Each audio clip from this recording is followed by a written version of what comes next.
Students, आज हम chapter 1 में पढ़ेंगे विद्युत क्षेत्र और एवं विद्युत क्षेत्र की तीव्रता के बारे में। ठीक है, आखिर हम देखेंगे कि कोई आवेश जो होता है उस आवेश का विद्युत क्षेत्र क्या होता है और उस क्षेत्र की तीव्रता कितनी होती है। ठीक है, तो देखो होता क्या है कि हम देखो डे 1 से हम एक चीज़ देखते हुए आ रहे हैं क्या, कि अगर कोई आवेश किसी जगह पर स्थित है तो उस आवेश के चारों तरफ एक प्रभाव क्षेत्र उत्पन्न होता है। ठीक है, वो आवेश की एक प्रॉपर्टी है कि वह अपने चारों तरफ एक अपना प्रभाव छोड़कर रखता है।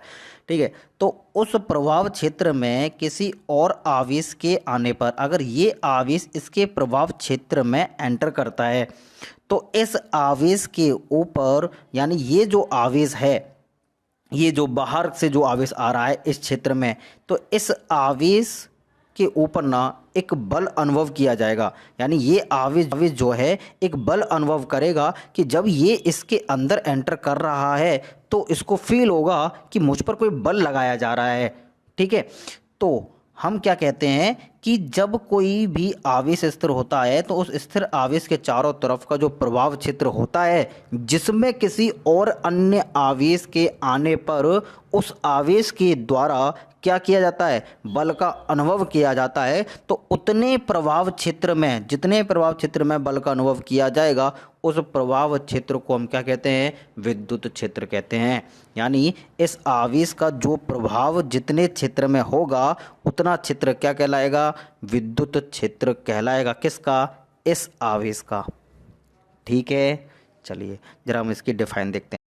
तो देखिए इसकी डिफाइन क्या कहती है। इसकी डिफाइन ये कहती है कि किसी आवेश के चारों ओर का वह क्षेत्र जहाँ तक उसके विद्युत प्रभाव का अनुभव किया जा सकता है, अर्थात जहाँ तक वह आवेश किसी अन्य आवेश पर विद्युत बल लगा सकता है उस आवेश का क्या कहलाता है, विद्युत क्षेत्र कहलाता है। ठीक है, चलिए देखो आपको ना विद्युत क्षेत्र को पढ़ने के लिए यहाँ पे एक बात और समझनी है। क्या, कि देखो एक आवेश होता है, देखो दो तरीके के आवेश हमको पढ़ने हैं। एक आवेश होता है स्रोत आवेश और एक होता है क्या, परीक्षण आवेश। ठीक है, तो स्रोत आवेश है क्या, देखो स्रोत आवेश है जो आवेश अपने चारों तरफ क्या उत्पन्न करता है, विद्युत क्षेत्र उत्पन्न करता है। यानी जो विद्युत क्षेत्र का स्रोत है उसको हम क्या कहेंगे, स्रोत आवेश कहेंगे। ठीक है, और जिस आवेश को आप विद्युत क्षेत्र के अंदर लेकर आ रहे हैं उस आवेश को हम क्या कहेंगे, उस आवेश को हम कहेंगे परीक्षण आवेश। ठीक है, अभी फिलहाल के लिए मोटा मोटा इतना समझ लो कि जो आवेश का स्रोत, यानी जो विद्युत क्षेत्र का स्रोत है उस आवेश को हम क्या कहेंगे, विद्युत क्षेत्र, और जिस आवेश को विद्युत क्षेत्र के अंदर लाया जा रहा है उसको हम क्या कहेंगे, परीक्षण आवेश कहेंगे। परीक्षण आवेश की प्रॉपर्टी क्या है, इस आवेश की प्रॉपर्टी है क्या, कि इस पर अल्प मात्रा में क्या होता है, धन आवेश होता है। पहली प्रॉपर्टी, परीक्षण आवेश कहता होता है बहुत ही अल्प आवेश होता है इसके ऊपर। ठीक है, अच्छा दूसरी प्रॉपर्टी क्या है, कि ये आवेश बहुत अल्प आवेश जब उसके ऊपर होता है तो ये आवेश अपने चारों तरफ खुद का कोई क्षेत्र उत्पन्न नहीं करता। इतनी इसकी प्रॉपर्टी है। ठीक है, एक बात बस सिर्फ इतनी से समझ लो कि परीक्षण आवेश है क्या, कि परीक्षण आवेश एक अल्प धनात्मक आवेश होता है जिसका खुद का कोई क्षेत्र नहीं होता है। यह मान के चलते हैं। ठीक है, मान के चलते हैं। इतना हम क्यों मान के चलते हैं, ये थोड़ी देर में क्लियर हो जाएगा कि क्यों मान के चलते हैं, आखिर परीक्षण आवेश की में जरूरत क्या है, क्यों है। ठीक है, जरा देखते हैं एक मिनट। विद्युत क्षेत्र हमको समझ में आया कि विद्युत क्षेत्र क्या है, कोई भी विद्युत क्षेत्र में आएगा तो उसके ऊपर बल अनुभव किया जाएगा। ठीक है, तो जितने क्षेत्र में बल अनुभव किया जा सकता है उस क्षेत्र को हम क्या कहेंगे, विद्युत क्षेत्र कहेंगे। नेक्स्ट पॉइंट क्या है कि हमें दो तरीके के हमने आवेश पढ़े हैं, पॉजिटिव और नेगेटिव। ठीक है, तो देखो पॉजिटिव आवेश है तो वो कैसा विद्युत क्षेत्र उत्पन्न करता है, और जो नेगेटिव आवेश है वह कैसा विद्युत क्षेत्र उत्पन्न करता है। ठीक है, जरा इसको समझते हैं। देखो कैसा क्षेत्र उत्पन्न होगा, कि हमेशा एक बात को हमेशा ध्यान रखना कि किसी पृष्ठ से विद्युत क्षेत्र लंबवत ही बाहर की ओर निकलता है और लंबवत ही क्या करता है, प्रवेश करता है। अगर कोई पृष्ठ है तो उस पृष्ठ के लंबवत परपेंडिकुलर विद्युत क्षेत्र बाहर निकलेगा और लंबवत ही क्या करेगा, प्रवेश करेगा उसके अंदर में। ठीक है, इस बात को हमेशा ध्यान रखना। तो देखो धनात्मक आवेश से जो उत्पन्न विद्युत क्षेत्र होगा वह लंबवत बाहर की ओर निकलता है, और ऋणात्मक आवेश से जो विद्युत क्षेत्र होता है वह हमेशा अंदर की ओर प्रवेश करता है। यानी पॉजिटिव आवेश से हमेशा जो क्षेत्र उत्पन्न होता है वह बाहर की ओर निकलता है, और ऋणात्मक आवेश से जो क्षेत्र उत्पन्न होता है वह अंदर की ओर क्या करता है, अंदर की ओर प्रवेश करता है। ठीक है, तो देखो इसके डायग्राम से हम समझते हैं। ये तो ये पॉजिटिव आवेश है, तो हमेशा इससे बाहर की ओर क्या निकलेगा, विद्युत क्षेत्र उत्पन्न होगा। अभी थोड़ी देर में सब क्लियर हो जाएगा। और नेगेटिव आवेश जो होगा उससे क्या होगा, हमेशा अंदर की ओर विद्युत क्षेत्र क्या करेगा, एंटर करेगा या प्रवेश करेगा। आखिर ऐसा क्यों? देखो हम विद्युत क्षेत्र को निकालने के लिए हम एक आवेश का उपयोग करते हैं जिसको हम कहते हैं परीक्षण आवेश। हमेशा परीक्षण आवेश का प्रयोग क्यों किया जाता है, क्योंकि हमें सिर्फ परीक्षण करना है कि विद्युत क्षेत्र कैसा है। जब हम परीक्षण कर लेते हैं कि विद्युत क्षेत्र प्रबल है, कमजोर है, बाहर की ओर निकल रहा है, अंदर की ओर निकल रहा है, तो फिर हम उस हिसाब से अपने आवेशों को उसके पास में या दूर लेकर जाते हैं। ठीक है, तो पहले पता तो होना चाहिए कि आखिर कोई सी आवेश के कारण जो क्षेत्र उत्पन्न हुआ है वह क्षेत्र है कैसा। तो जब हमें पता करना है तो एक परीक्षण आवेश को लिया जाता है। ठीक है, और परीक्षण आवेश कैसा है, पॉजिटिव आवेश। ठीक है, तो देखो जब भी कोई पॉजिटिव आवेश स्रोत आवेश है, स्रोत आवेश का मतलब क्या है कि इससे क्षेत्र उत्पन्न होगा। तो देखो ये क्षेत्र उत्पन्न हो रहा है। अब इससे जो क्षेत्र उत्पन्न हो रहा है, जब आप इसके अंदर एक परीक्षण आवेश को लेकर आएंगे तो ये क्या करेगा, इसको बाहर की ओर ढकेलेगा कि नहीं ढकेलेगा। ठीक है, तो इसका मतलब क्या है कि जब ये बाहर की ओर ढकेल रहा है तो इसका जो क्षेत्र लग रहा है वो किधर है, बाहर की ओर है। ठीक है, ऐसा समझ सकते हो आप। ठीक है, और जो नेगेटिव आवेश है, जब नेगेटिव आवेश के चारों तरफ का जो क्षेत्र उत्पन्न होगा उस क्षेत्र में अगर आप किसको लेकर आएंगे, एक धन परीक्षण आवेश को लेकर आएंगे, तो ये इसको अंदर की ओर खींचेगा क्योंकि ये नेगेटिव और वो क्या है, पॉजिटिव है। इसीलिए नेगेटिव आवेश से जो उत्पन्न विद्युत क्षेत्र होता है वह क्या होता है, अंदर की ओर होता है। ये हमें कैसे पता चला, ये हमें ऐसे पता चला कि जब हम परीक्षण आवेश को इसके अंदर लेकर गए तो वह अंदर की ओर खींचता है, और जब हम पॉजिटिव आवेश से जो उत्पन्न विद्युत क्षेत्र है उसके अंदर किसी परीक्षण आवेश को लेकर जाते हैं तो वह बाहर की ओर उसको ढकेलता है। इसका मतलब हमें यह पता चलता है कि पॉजिटिव आवेश से जो क्षेत्र उत्पन्न होता है वह बाहर की ओर है, और नेगेटिव आवेश से उत्पन्न जो क्षेत्र है वह अंदर की ओर है। ठीक है, इतना समझ में आया। इतना तुमको ध्यान में रखना है कि पॉजिटिव है तो बाहर की ओर और नेगेटिव है तो अंदर की ओर। ठीक है, नेक्स्ट टर्म है हमारा विद्युत क्षेत्र की तीव्रता। देखो तीव्रता शब्द से मतलब क्या है, तीव्रता शब्द से मतलब इतना सा है कि अगर किसी स्रोत आवेश से जो क्षेत्र उत्पन्न हुआ है वह क्षेत्र कितना प्रबल है। जब आप इसके अंदर किसी परीक्षण आवेश को लेकर आएंगे, ठीक है, तो जब आप इसके अंदर परीक्षण आवेश को लेकर आएंगे तो इसके ऊपर कितनी प्रबलता से बल लगाया जाएगा इस आवेश के ऊपर, क्योंकि जब ये इसके अंदर आएगा तो ये क्षेत्र क्या करेगा, इसके ऊपर बल लगाएगा। ठीक है, तो कितनी प्रबलता से इसके ऊपर क्या लगाया जाएगा, बल लगाया जाएगा, वह कहलाएगा क्या, विद्युत क्षेत्र की तीव्रता। यानी यह क्षेत्र इतना ज़्यादा तीव्र है कि ये इतना बल लगा रहा है। अगर कमज़ोर है तो कम बल लगाएगा, अगर ये ज़्यादा है तो ये बहुत ज़्यादा बल लगाएगा। मतलब जब ये आवेश इसके अंदर जाएगा तो इसको लगेगा कि मेरे और ज़्यादा विरोध हो रहा है, मेरे ऊपर ज़्यादा बल लगाया जा रहा है, तो क्या होगा कि इसका मतलब है कि बहुत क्षेत्र जो है वो बहुत प्रबल है। और जब ये इसके अंदर जा रहा है और आसानी से चला जा रहा है तो इसको लगेगा कि इसके ऊपर बल कम लग रहा है। ठीक है, ये इतना हमको समझ के रखना है। तीव्रता का मतलब क्या है कि प्रबलता, उस क्षेत्र का कितना प्रबल है। जरा देखते हैं। देखो होता क्या है कि स्रोत आवेश के विद्युत क्षेत्र में, कोई स्रोत आवेश है और उसका क्या है, विद्युत क्षेत्र है। उस विद्युत क्षेत्र में स्थित बिंदु पर, ठीक है, ये क्षेत्र है और ये किसका है, स्रोत आवेश का। मान ले तो ये कोई स्रोत आवेश है और यहाँ पे कोई बिंदु स्थित है इस क्षेत्र के अंदर। स्थित बिंदु पर उपस्थित एकांक धन परीक्षण आवेश, ठीक है, आवेश कैसा है, एकांक है। आवेश पर लगने वाला बल, ठीक है, उस बिंदु पर क्या कहलाता है, विद्युत क्षेत्र की तीव्रता कहलाता है। ठीक है, मतलब क्या है कि ये आवेश हो गया स्रोत आवेश, इसका क्षेत्र उत्पन्न हुआ, यहाँ इसके क्षेत्र के अंदर कोई बिंदु है, मान लो ये क्या है, पी पॉइंट है।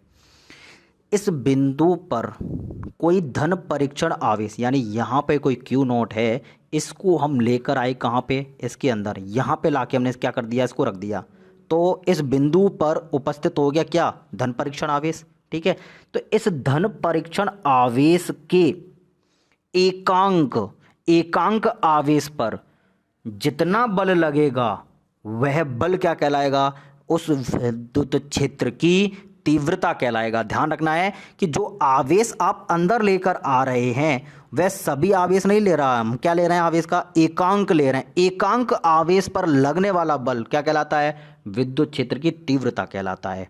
ठीक है, जरा देख तो अब क्या होता है कि इसको हम किससे रिप्रेजेंट करते हैं, ई से, और ये कैसी राशि है, यह एक सदिश राशि है।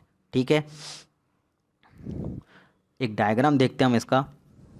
देखो क्या है, ये देखो, ये कोई धनात्मक स्रोत आवेश है। धनात्मक स्रोत आवेश से विद्युत क्षेत्र किधर निकलता है, बाहर की ओर निकलता है। देखो बाहर की ओर निकल रहा है। ठीक, तो देखो जब भी इस आवेश, जो स्रोत आवेश है, इसके चारों तरफ क्षेत्र उत्पन्न हुआ, और जब भी हम इस आवेश के क्षेत्र में किसी बिंदु पर, ये बिंदु है कोई, इस बिंदु पर हमने किसको रख दिया, एक धन परीक्षण आवेश को रख दिया।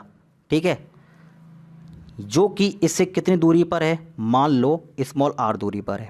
ठीक है, अच्छा, तो देखो तो क्या होगा कि क्या डिफाइन क्या कह रही है कि इस जो आवेश आप अंदर लेकर आए हो क्षेत्र में, उसके एकांक आवेश पर लगने वाला बल।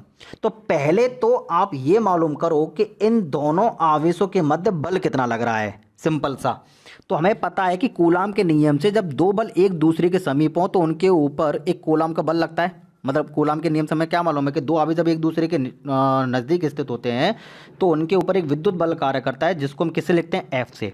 ठीक है, और आप आसानी से बता सकते हैं कि एफ बराबर क्या होता है, K q Q upon R square, ये कैपिटल क्यू और ये स्मॉल क्यू। ठीक है, अच्छा, तो एफ मालूम चल गया। ठीक, तो विद्युत क्षेत्र की तीव्रता क्या है, यानी ई बराबर क्या है, ये ई बराबर होता है कि इन दोनों के मध्य जो एफ बल लग रहा है, ये एफ बल लग रहा है किसके मध्य, इस पूरे आवेश पर, और हमें लेना क्या है, इस आवेश का एकांक आवेश। तो हम क्या कर देंगे, जो भी बल लग रहा है उस बल में डिवाइड कर देंगे किससे, क्यू से। और ये क्यू कौन सा है, ये क्यू है जो आवेश आ रहा है किस में, विद्युत क्षेत्र के अंदर। तो ये हमारा क्या कहलाएगा, तीव्रता कहलाएगा। देखो एकांक आवेश पर लगने वाला बल, एकांक आवेश पर लगने वाला बल क्या कहलाता है, विद्युत क्षेत्र की, सॉरी डगर आ गया मेरे को, विद्युत क्षेत्र की क्या कहलाता है, तीव्रता कहलाता है। ठीक है, अच्छा यह देखते हैं आगे। तो देखो फॉर्मूला से क्या होगा, परिभाषा के अनुसार, परिभाषा अनुसार क्या है, विद्युत क्षेत्र की तीव्रता का परिमाण कैसे निकालेंगे हम, E बराबर होगा हमारा क्या, F अपॉन Q। ठीक है, तो F क्या है, दोनों आवेशों के मध्य लगने वाला कुल बल, और E क्या है, एकांक आवेश पर लगने वाला बल। ठीक है, अच्छा, तो देखो इसका सदिश रूप हम कैसे लिखेंगे, सदिश रूप लिखेंगे इस तरीके से, E वेक्टर बराबर क्या होगा, F वेक्टर अपॉन Q। ठीक है, तो विद्युत क्षेत्र की तीव्रता का मात्रक क्या बन गया, ये होता है न्यूटन, और Q का क्या होता है, कूलाम। तो ये क्या हो गया, न्यूटन पर मीटर क्यों लिखा हुआ है, सॉरी ये गलती से लिख गया है, यहाँ पे आप कूलाम कर लेना मीटर की जगह पर। ठीक है, न्यूटन पर कूलाम होता है। और देखो इसका विमीय सूत्र क्या होगा, m1 l1 t-3 और a-1। देखो f का क्या, f की जो विमा होती है वो क्या होती है, m-l-t-2, और जो आवेश की होती है विमा वो क्या होती है, at। इसको ऊपर लेके जाएंगे तो a-t-2 पहले से ही है तो -3 हो जाएगा, तो ये विमीय क्या बन जाएगा, सूत्र बन जाएगा। ठीक है, अच्छा अब एक बात और समझ लो कि देखो जब भी कोई आवेश अंदर आएगा, इस आवेश के क्षेत्र में कोई भी जब आवेश आएगा तो इन दोनों के मध्य क्या लगेगा, बल निकलेगा। तो बल को हम कैसे निकाल सकते हैं, के capital Q upon small Q, और इन अपॉन में क्या हो जाएगा, आर स्क्वायर। ठीक है, ये तो हमारा दोनों के मध्य क्या लग रहा है, बल लग रहा है कूलाम के नियम से। और हमारा ई बराबर क्या होता है, ई बराबर होता है एफ अपॉन क्यू। ठीक है, तो हम क्या करेंगे, यहाँ पे जब f की वैल्यू को पुट करोगे तो आपका क्या आएगा, के कैपिटल क्यू अपॉन में आर स्क्वायर, क्योंकि स्मॉल क्यू से कट जाएगा ये स्मॉल क्यू। ठीक है, तो E बराबर क्या होता है, K Q upon R square. ठीक है, एक ये भी इसका क्या होता है फॉर्मूला आप निकाल सकते, क्योंकि आपको पता है कि F बराबर ये होता है। जब F की वैल्यू सिंपली हमने क्या करी, यहाँ पुट करेंगे, तो पुट करेंगे तो Q से Q कट जाएगा, तो इतना ही तो बचेगा, इसलिए बताया मैंने तुमको। ठीक है, ज़रा देखते हैं। तो यहाँ पे आप क्या कह सकते हो, यहाँ पे आप ये भी कह सकते हो, यहाँ पे बराबर लगा के आप क्या लिख सकते हो, यहाँ पे लिख सकते हो क्या, के क्यू और अपॉन में क्या आ जाएगा, आर स्क्वायर। ठीक है, या तो आप यहाँ पे भी लिख सकते हो क्या, के क्यू और अपॉन में आर स्क्वायर, सिंपल सी बात है। ठीक है, तो के क्यू अपॉन आर स्क्वायर यहाँ पे हो जाएगा, क्यों, क्योंकि क्यू से क्यू क्या कट जाएगा, कट जाएगा। तो देखो एक तरफ देखो, आप ये भी जानते हो कि एफ अपॉन क्यू होता है क्या, ई।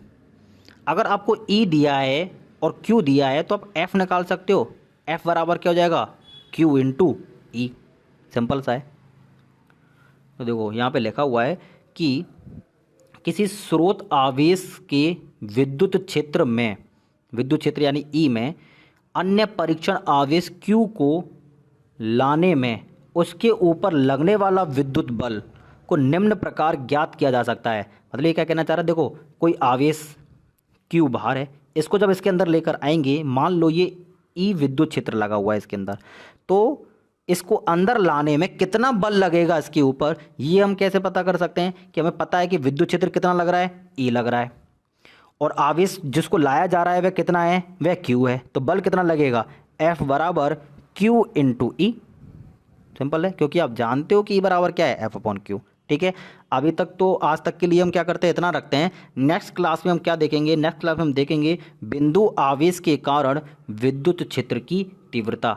ठीक है, बिंदु आवेश के कारण विद्युत क्षेत्र की तीव्रता कितनी होती है, ये सारा हम देखेंगे कल। ठीक है, चलिए, ऑल द बेस्ट।